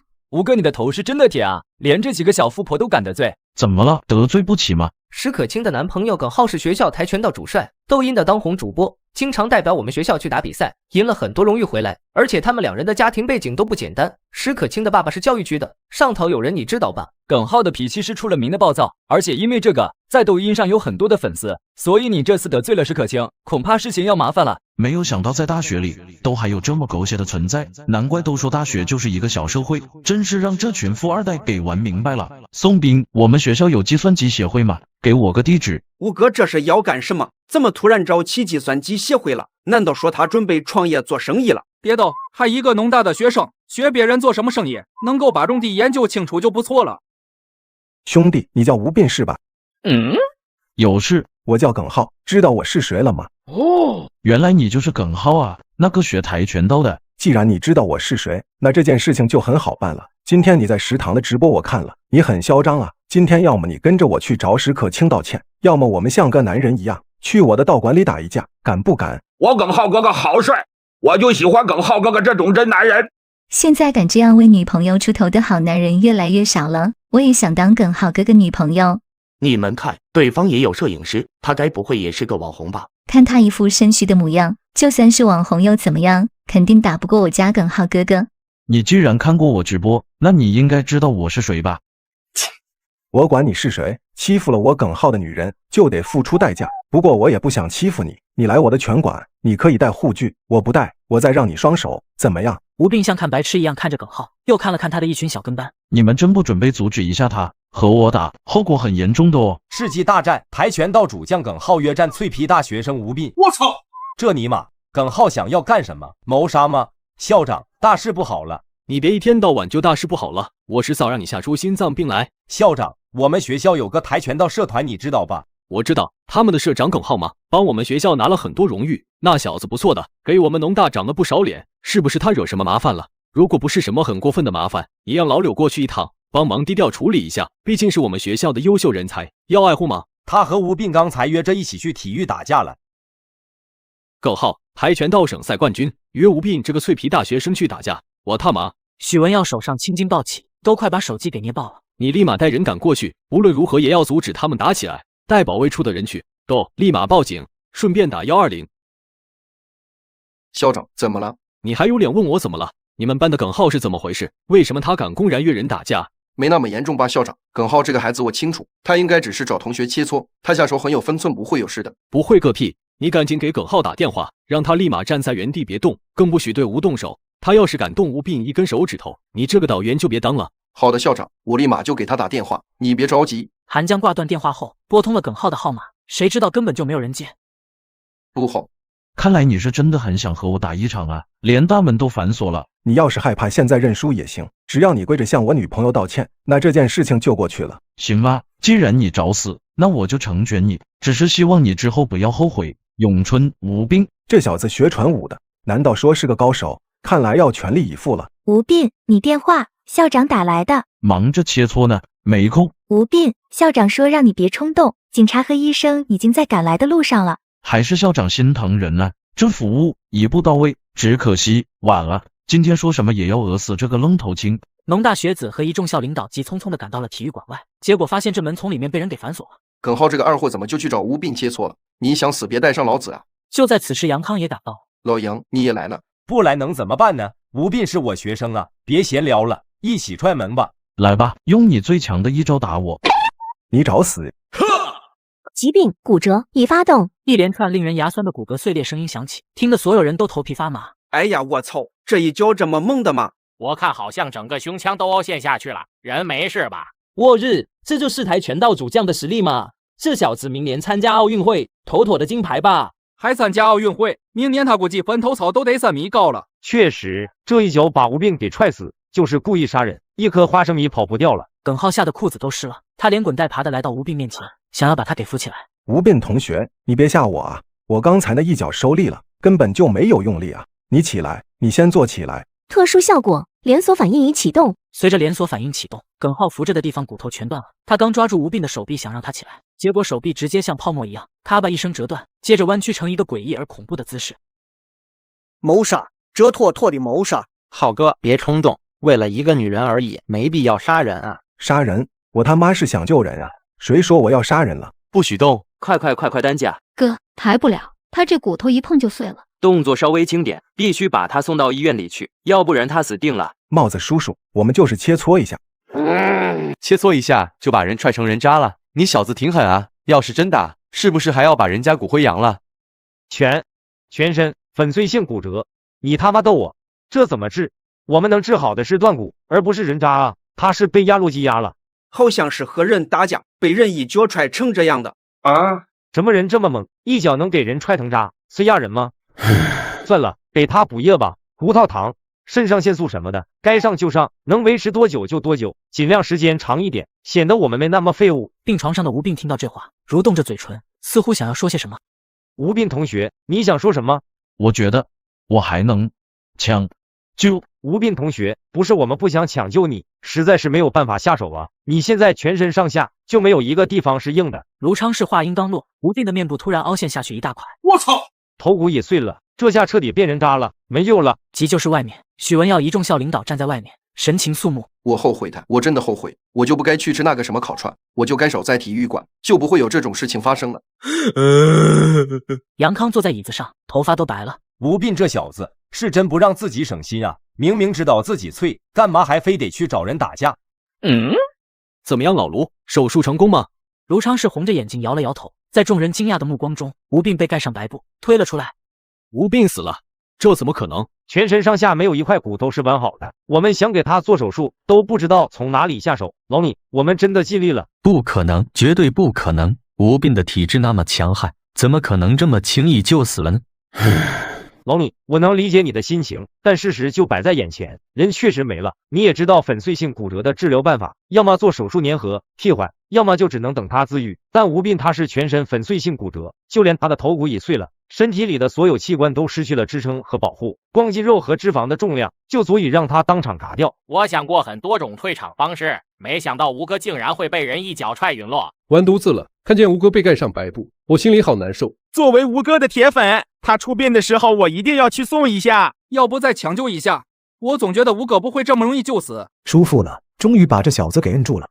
冰冰，要不我们还是走吧，这里毕竟是停尸房，不适合直播。是啊，这种地方阴气重得很，普通人根本就待不住。你们赶紧走吧，再多待一会儿，指不定会出什么邪门的事儿。大叔，难道说这停尸间以前出过什么邪门的事情吗？出过啊，咋没出过？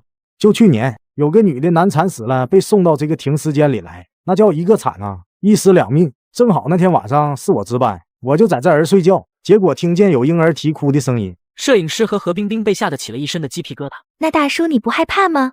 我以前跟着茅山的师傅学过2年道术，别说只是哭声了，就算那个女的复活爬出来了，我也能给她塞回去。要不怎么说高手在民间呢？没想到一个停尸房看守大爷竟然也有这种本事，这就是下山再就业嘛。茅山弟子觉得很赞。看大爷那嘚瑟的模样，恐怕已经塞回去过很多尸体了吧？我真希望这个世界上真有阿飘，这样我吴哥说不定也能复活。就在这时，一旁的尸体传来了咯咯的响动声，正嘚瑟的张佩吓得一哆嗦，脸上笑容一僵。大叔，那尸体动静。坐在凳子上的张佩吓得两腿发软，已经站不起来了。别怕，有我在，他就是活了，我也能再杀他一次。什么乱七八糟的，是我。吴斌，你还活着？我还活着，但我现在很虚弱，能帮我叫一下医生吗？这大爷怎么了？怎么躺地上就睡啊？被你吓的，胆子这么小。陈哥，你不害怕？我是专业干摄影的，什么场面没见过，怎么可能会怕？那你裤子怎么湿了？我说是太冷了流的汗，你相信吗？我信，冷汗吗？很合理。5分钟后，卢昌士带着一大群人呼啦啦地跑向停尸房。当他们看见吴病时，一个个都和见鬼了一样。都在啊，人还挺齐的。老李，是这小子吗？他真的活了。你想打他吗？想。那就确实是他，这种欠揍的气质别人是模仿不出来的。去2个人把他带走，送急就是。卢院长，我只是骨折而已，没必要搞这么大阵仗吧？你那是骨折吗？你那是直接碎成渣了。院长，检查报告出来了。助理将检查报告递给卢昌士，卢昌士越看手越抖。这确定没有扫描错，这是人骨能有的数据。不仅骨骼已经完全康复了，还变得更强了。这尼玛，这都碎成人渣了，反而进化了。如果能够把无病给研究明白了，那岂不是意味着所有人都能像无病一样，直接进化成脆脆渣？想到这里，卢昌士看向吴病的眼神目光炙热。斯巴拉西，美妙，太美妙了啊！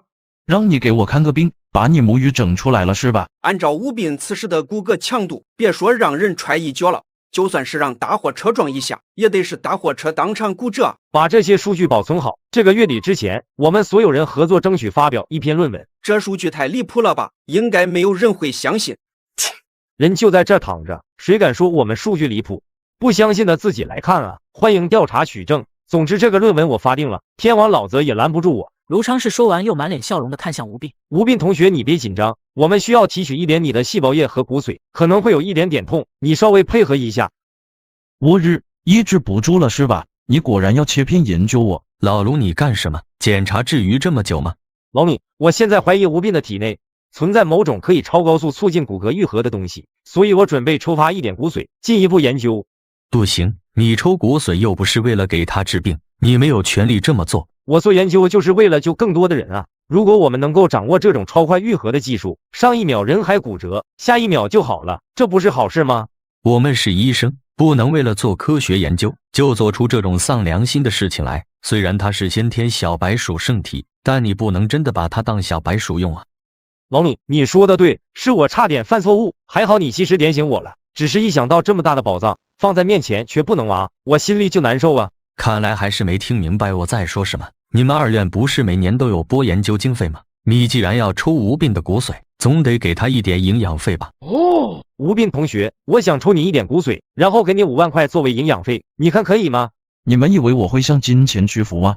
我是金钱的主人，不是他的奴隶。20万，你们看人真准。来，是从背后抽吗？我准备好了，开始吧。确定吴病这里没有事情以后，许文耀回到学校，风风火火开始改革，严抓学校打架斗殴的事件。一时间到处都是农大保安的影子。当晚室友宋兵直接给吴病发来私信：吴哥，吴爹，我活爹，求求你不要再生病了。你知不知道现在农大保安和他们要锦衣卫一样，无处不在啊！我在宿舍看的小电影，直接就被保安字幕警告了。我现在是真害怕啊！最惨的就是那些小情侣，学校本来就禁止谈恋爱，现在被你这么一搞，只要女生说不愿意，保安第一时间就为他们保驾护航，把男的给掏走了。抓流浪狗也没这么狠啊！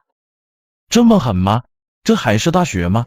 怎么更像是监狱呢？就在这时，校长许文耀提着果篮，笑容灿烂的从外面走了进来。吴病同学，你好点没？我们大家可都盼着你回学校上课呢。校长，你这话说的，恐怕没那么多人盼着我回去吧？怎么没了？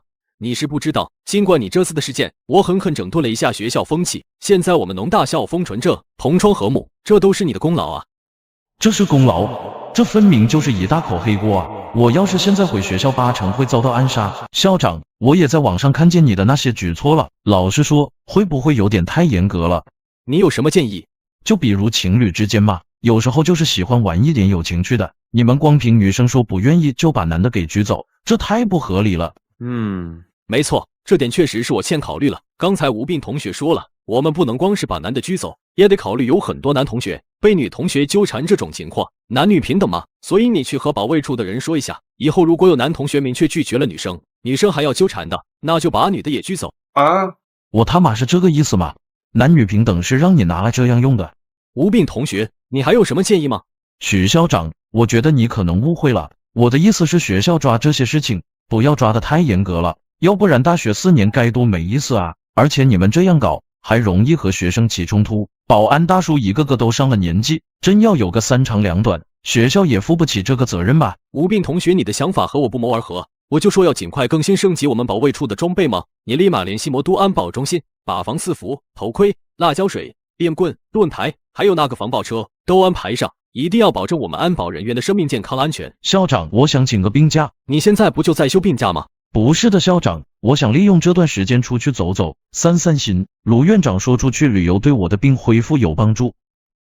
我什么时候说过这种话？这个狗东西，瞎话张嘴就来。出去放松一下也挺好，只不过你一定要注意安全，1个月够不够？这老登是恨不得我死外面是吧？不用那么久，校长，我觉得1个星期应该就足够了。这样，我们各退一步，我给你批半个月的假，你旅游的车马费之类的学校包了，好好放松，千万不要着急。好，这下确认了，这老登就是希望自己死外面。简单和吴病又交谈了2句后，许文耀便离开了病房。恭喜宿主已成功治愈一项疾病，获得200生命币，新的疾病已为您准备就绪，请选择。这次竟然给了200的生命币，难道说生命币的多少其实和疾病的严重程度没关系，和痛苦程度有关？如果是这样的话，那系统你可就玩得太变态了哦。吴病看向系统给出的3个选项，出乎他意料的是，这3个选项竟然全部刷新了。不对劲，很不对劲。灼烧、窒息、大出血、窝日，这也能叫疾病？这是酷刑啊！吴病同学，我怎么感觉你的脸色好像不太好看？冰冰姐，你认识卖保险的吗？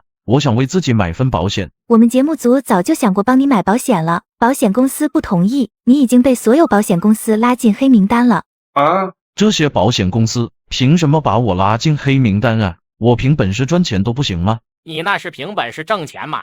你那是拿命挣钱。别人整活你玩命，拉你进黑名单你还委屈上了。我这儿有钱，你小子过来领吧。见买保险是不可能了，吴病只能将目光重新投到那3个选项上，犹豫片刻后，最终还是选择大出血。反正我有灭世死亡在，总不能流血把我给流死吧。宿主已做出选择，下一个疾病大出血，警告：出血属于特殊状态，当宿主处于死亡状态时，持续出血将持续扣除声望值。我操！你他妈不早说，我能苟着全靠灭世死亡的声望值，这要是大出血直接扣除声望值，那我岂不是很快就记了？狗系统，你是真不当人啊！好在我还有800的生命币，打开系统商店，血溅四方，使用此技能，鲜血会均匀溅射四方，十分漂亮。兑换价格300生命币，五彩斑斓。使用此技能，鲜血可变为任意一种颜色，兑换价格300生命币。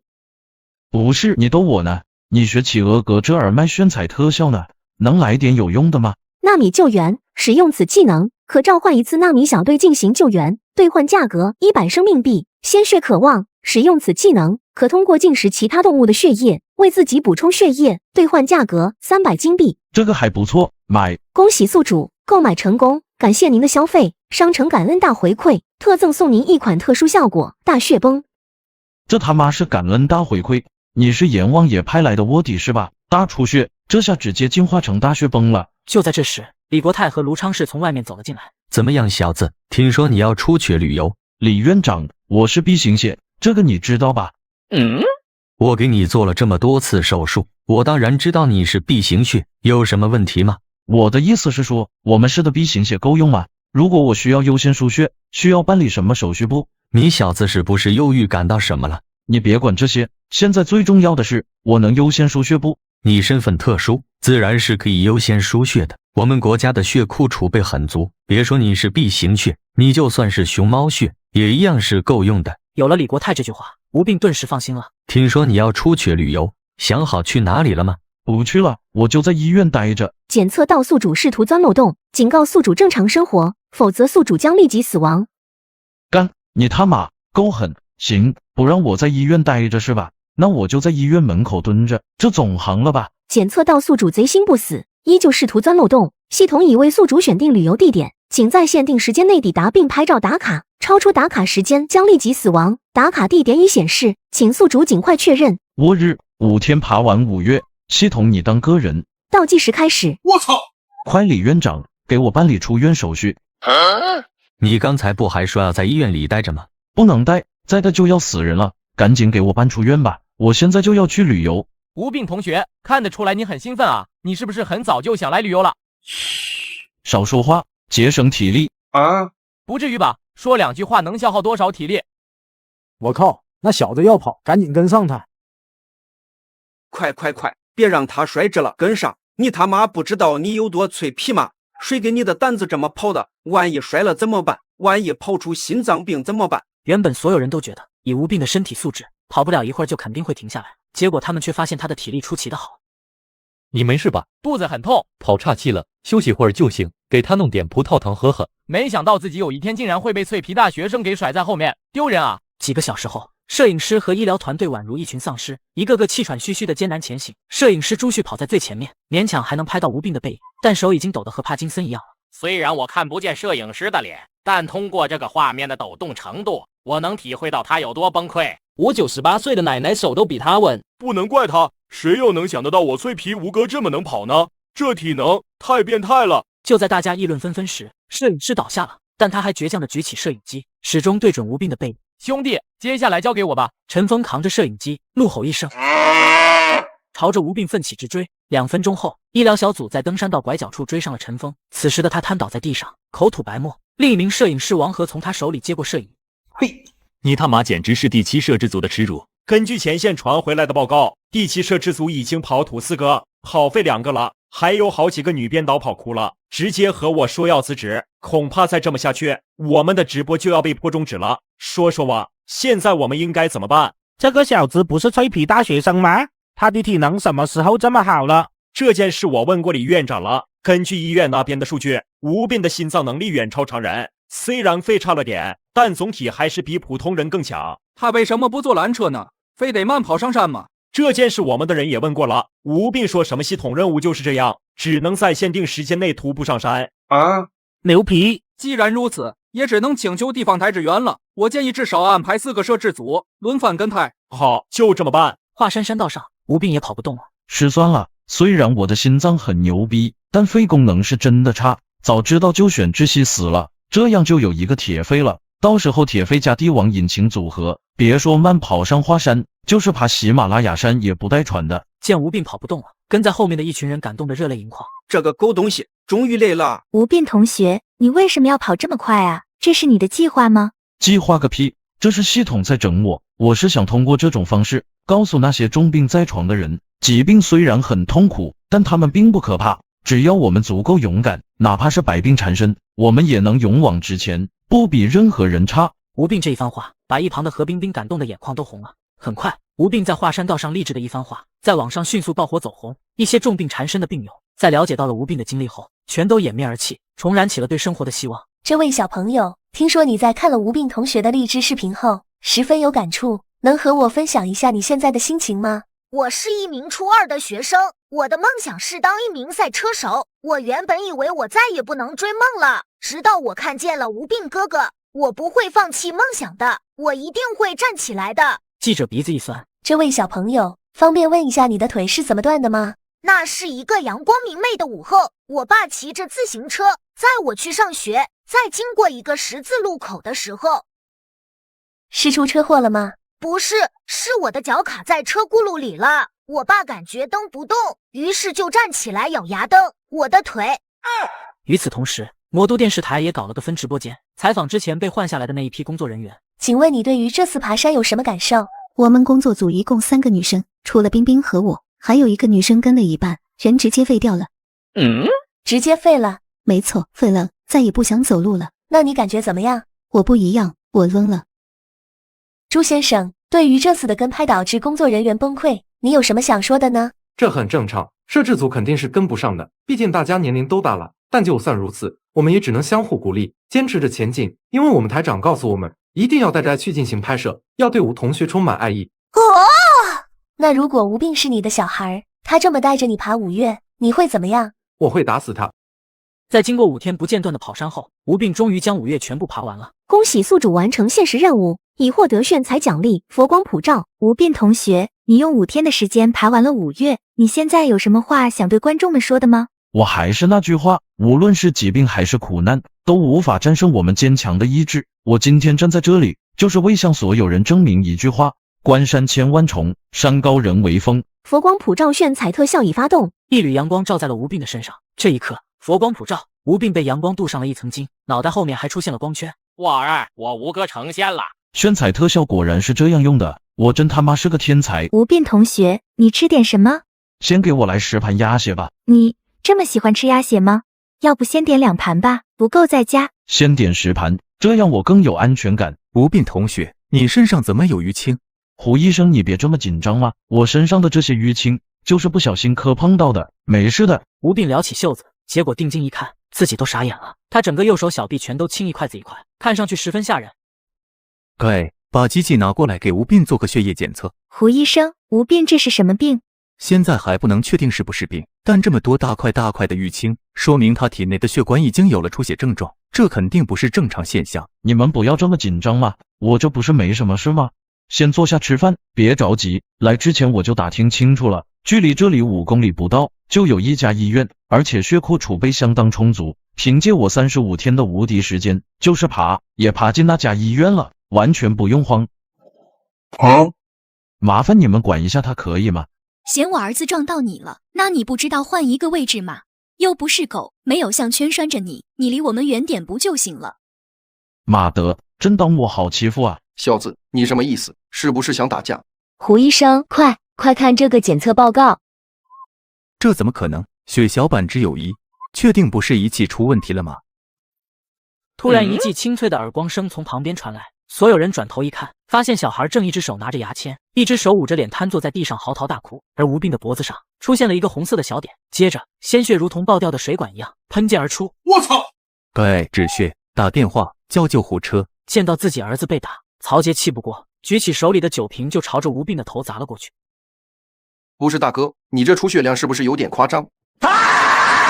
止血，快止血啊！护士们手忙脚乱的想要替吴病止血，但无论是止血绷带还是别的什么东西，都没有办法起到任何作用。已启动特殊效果大血崩，在大血崩状态下，伤口愈合难度增加10倍，出血量增加10倍。这个出血量，我吴哥不会没了吧？